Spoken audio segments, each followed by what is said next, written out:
golongan sasar khususnya kepada petani, usahawan, bakal petani, bakal usahawan dan juga pemain industri. Jadi harapan pihak kami agar program ini dapat menjadi platform yang bermakna untuk memperkukuh hubungan strategik di antara margi dan para pelanggan di samping membuka ruang kerjasama yang lebih luas pada masa akan datang.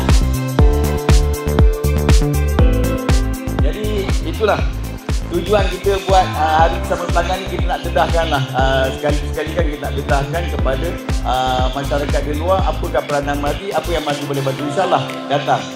Ada 3 ayat macam ni, saya tidak akan berhenti lah untuk meneruskan program macam ni lah di seluruh negeri-negeri sebab kita ada berbagai-bagai stesen di negeri. Dan insyaAllah kita akan sama-sama untuk menjayakan hasrat kerajaan terutama dari segi kegiatan makanan.